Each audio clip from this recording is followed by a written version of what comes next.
France کی ایک company نے ایک انتہائی حیرت انگیز دعویٰ کیا ہے کہ 2030 تک ہم اللہ کے آخری نبی حضرت محمد صلی اللہ علیہ وآلہ وسلم کا امت سے حج کے دوران آخری خطبہ ایک بار پھر سے آپ صلی اللہ علیہ وآلہ وسلم کی آواز کے اندر ہی نشر کرنے والے ہیں۔ یہ خطبہ ایک بار پھر سے ریکارڈ کر لیا گیا ہے، جس کی آواز ہوا کے اندر موجود تھی، کیونکہ آپ صلی اللہ علیہ وآلہ وسلم کی کسی بھی چیز کو فنا نہیں ہے، اور آنے والی نسلیں اس خطبہ کو بالکل ایسے ہی ٹی وی اور سوشل میڈیا پر دیکھ رہی ہوں گی جیسے آج ہم کسی بھی ویڈیو یا مووی کو دیکھتے ہیں۔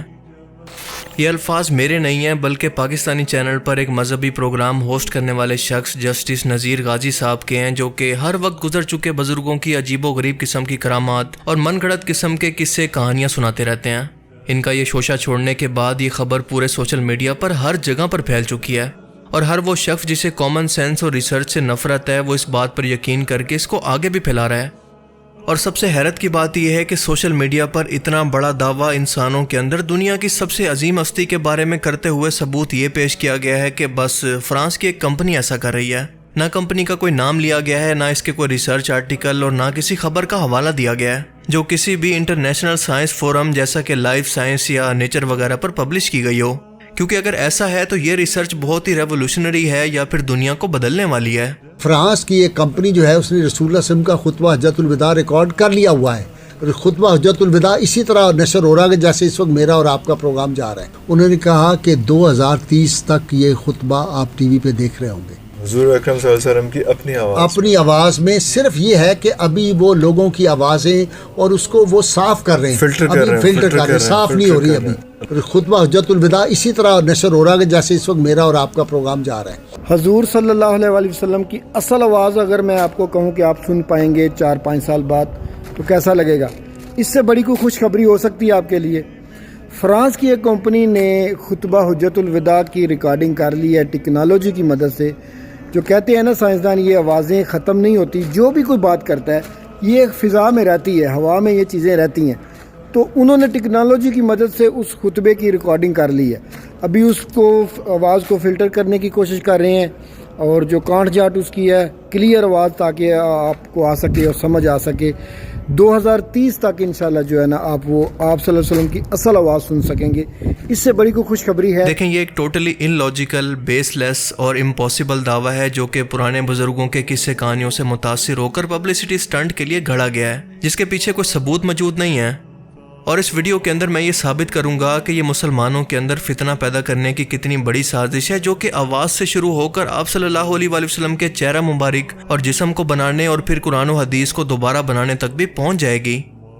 سب سے پہلی بات، اگر یہ دعویٰ کرتے ہوئے کسی مسلم ملک کا نام لے لیا ہوتا تو کافی حد تک بات لاجیکل بھی لگتی، لیکن فرانس کا نام لیا گیا ہے جو کہ اتنا اینٹی اسلامک معاشرہ ہے کہ وہاں پر آئے روز کوئی نہ کوئی شخص وہاں کے لوکل اخبار کے اندر یا پھر سر عام مسلمانوں کی سب سے مقدس انسانی ہستی یعنی نبی پاک صلی اللہ علیہ وآلہ وسلم کے گستاخانہ خاکے بنا کر یا پھر ان کی تصویریں بنا کر مسلمانوں کی توہین کرتے ہیں، مسلمانوں کو اور ان کے مذہب کو کینسر کہہ کر انہیں اپنے ملک سے بے دخل کرنے کا مطالبہ بھی کرتے ہیں، تو کبھی حجاب کو بین کرتے ہیں اور کبھی سرکاری سرپرستی کے اندر آزادی رائے کے اظہار کے نام پر سر عام قرآن پاک کو جلانے کی اجازت دیتے ہیں۔ یہ وہ ملک ہے جو کہ سر عام مسلمان ملکوں کی مخالفت کے اندر ہمیشہ کھڑا ہوا ہے۔ اب آپ سوچیں کہ اس ملک کو اچانک سے کیا سوجی ہے کہ مسلمانوں کی اس کائنات کے اندر سب سے مقدس ہستی کو، جس کو وہ اب تک توہین کرتے آ رہے تھے، اس کی آواز کو دوبارہ سے کریٹ کر کے مسلمانوں کو یہ تحفہ دے۔ کیا آپ کا دل یہ مانتا ہے کہ واقعی ایسا پاسبل ہو سکتا ہے؟ کوئی سینس ہے اس بات کی؟ اس طرح کی بڑی ریولوشنری ریسرچ شروع ہونے کے بعد جب اس پر کام شروع ہوتا ہے تو باقاعدہ گورنمنٹ اس کی پیسوں سے فنڈنگ کرتی ہے،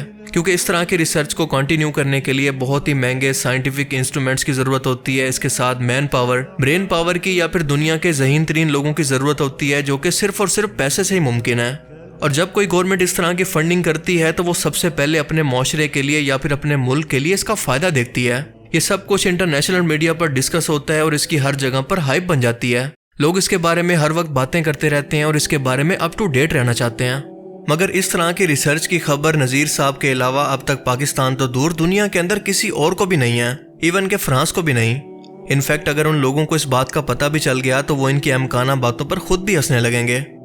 یہی وہ لوگ ہیں جن کا سائنس اور ٹیکنالوجی سے دور دور تک کوئی تعلق نہیں ہوتا، اور اسی طرح کی باتیں کر کے وہ دنیا کے اندر اسلام کا مذاق بنواتے ہیں۔ میں نے ہر ایک بڑی news outlet, science magazine اور سوشل میڈیا کو چھان مارا، مجھے اس پر کچھ بھی نہیں ملا۔ یعنی کہ اس وقت دنیا کے اندر کوئی بھی ایسی ریسرچ دنیا کا کوئی بھی ملک نہیں کر رہا، اگر کر رہا ہوتا تو بڑے پراؤڈ سے دنیا کو یہ اناؤنس کرتا. یعنی کل ملا کر یہ سیدھا سیدھا جھوٹ ہے، یا پھر پنجابی کے اندر کہیں تو چول ماری گئی ہے. فرانس میں اس وقت اکانومیکل کنڈیشن انتہائی خراب ہے، اور یہاں تک حالات پہنچ چکے ہیں کہ اس ملک کے اندر کسی بھی وقت عوام اور حکومت آمنے سامنے آ سکتے ہیں، یعنی خانہ جنگی بھی ہو سکتی ہے. A warning from France's finance minister. The Eurozone's second biggest economy faces the risk of a financial crisis after snap elections were called by President Emmanuel Macron. This week, the country's three biggest banks have lost between 10 to 15% in value. The risk premium on French government bonds also surged. So what happens next? اور اس صورتحال کے اندر کون سا ایسا ملک ہے جو کہ ایسی ڈیولپمنٹ پر یا پھر ریسرچ پر اتنا بڑا پیسہ خرچ کرتا ہے، وہ بھی اپنی سیفٹی کو چھوڑ کر؟ ایسے ملکوں کا سب سے پہلا کنسرن ہوتا ہے اپنی اکانومی کو ٹھیک کرنا.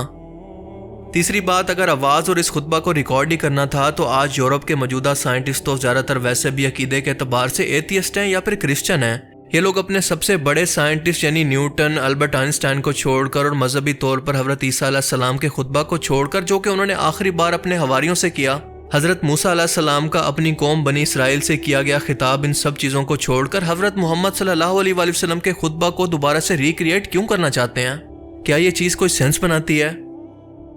اب تک تو ہم اس سنسنی خیز خبر کو کامن سینس اور لاجک سے دیکھ رہے تھے، لیکن اب آئیے چلتے ہیں اس کے سائنٹیفک پہلو کی طرف کہ کیا واقعی ٹیکنالوجیکل ایڈوانسمنٹ یا پھر آرٹیفیشل انٹیلیجنس سے ایسا ممکن بھی ہے؟ کیا ماضی کی ہزاروں سال پہلے کی آوازوں کو فلٹر کر کے دوبارہ سے سنا جا سکتا ہے، جو کہ ہوا کے اندر فنگر پرنٹ کے طور پر موجود رہتی ہیں؟ اگر ہاں تو کیسے اور کس حد تک، اور نہیں تو کیوں نہیں؟ دیکھیں، سائنس کے اندر ایک ٹرم استعمال ہوتی ہے جس کو کہتے ہیں سونیکیشن. سونیکیشن یہ کہتی ہے کہ جب بھی ہم انسان یا کوئی بھی جانور یا کوئی بھی جاندار جب بھی بولتا ہے تو اس کے آس پاس موجود چیزوں پر اس کی آواز کا اثر ہوتا ہے، اور ہمارے آواز کے پرنٹ اس آس پاس موجود چیزوں پر یا پھر ہوا کے اندر باقی رہ جاتے ہیں. یہ انتہائی کمزور فریکوینسی کے ہوتے ہیں جنہیں اگر انسان کسی طرح سے ریجنریٹ کر لیں تو ہم دوبارہ ان آوازوں کو سن سکتے ہیں. یاد رہے کہ یہ صرف ایک تھیوری ہے جس کو ابھی تک ثابت نہیں کیا گیا، اور زیادہ تر سائنٹسٹ اس کو مانتے ہی نہیں ہیں. لیکن کچھ سائنٹسٹ کا یہ ماننا ہے کہ مستقبل کے اندر ایسا کچھ ممکن ہو سکتا ہے.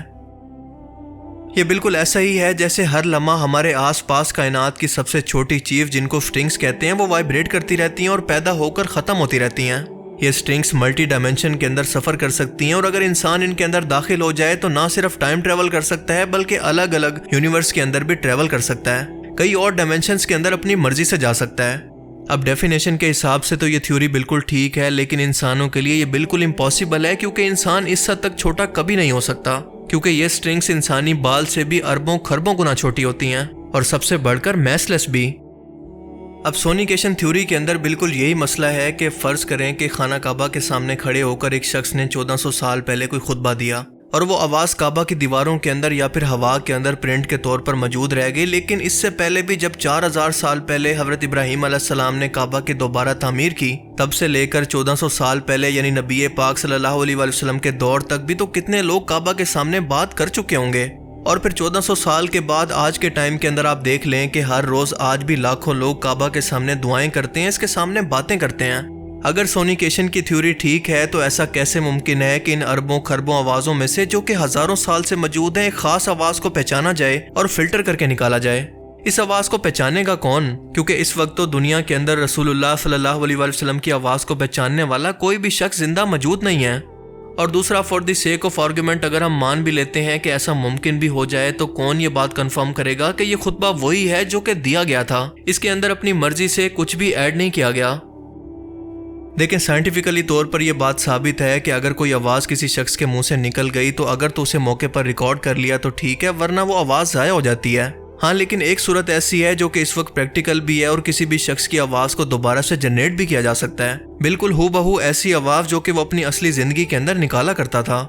اس ٹیکنیک کے اندر کسی بھی مردہ شخص کو یا کسی بھی جاندار کے گلے کو پہلے سکین کیا جاتا ہے اور اس کے بعد اس کی ڈپلیکیٹ سانس کی نالی اور اس کی ووکل کارڈ کو جنریٹ کر کے اس شخص کی یا پھر اس جاندار کی آواز کو دوبارہ سے جنریٹ کیا جا سکتا ہے.